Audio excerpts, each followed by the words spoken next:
ঠিক আছে। আরে স্যার, হয়তো গ্যাস নিয়ে আসেন, আর নাহলে আমার কাছ থেকে লাফ মেরে বাহির করে দেন। মানে গ্যাসের মানে কোনো পাওয়া যায় না বাল আমার। ঠিক আছে।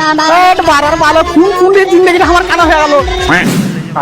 হ্যালো স্যার, আমি গ্যাস এজেন্সি থেকে আমি কুডুস পেটে বলছি গ্যাস কেন আসে না বে? আরে স্যার একটু ধৈর্য ধরুন, গ্যাস খুব তাড়াতাড়ি আপনার বাড়ি পৌঁছে যাবে। আমি মানে 23 দিন থেকে শুনছি তোরা গ্যাস আসছে আসছে, তোরা গ্যাস ন্যাংরা নাকি বে যে ঠেঁটির মারতে মারতে আসছে? আমি মানে টুটুর উড়ে শুনবো না, আমি সিলিন্ডার নিয়ে আসছি, গ্যাস লাগবে।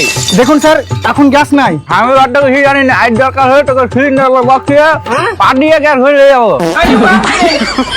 তুই ভাই একটু ভাই বোঝার চেষ্টা কর, আর ছেলেবেলা না খেয়ে বেরিয়েছে, আজ যে করি হোক গ্যাস লাগবে। তো খাবার আখাতে বানিয়েলেন? হ্যাঁ আমার বাল কাটা কাল আমার সারা হক কা বহু আমি আখাটা রান্ধে দেবো। তোর বহু মনে হয় ওরা কালো ওস্টের নিগালার মতন।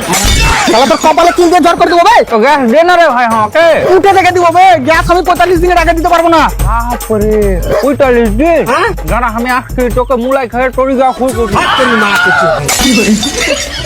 আচ্ছা ভাই, আমার টিফিনটা দেবে, লাবড়ার কাজই করবো না মারা।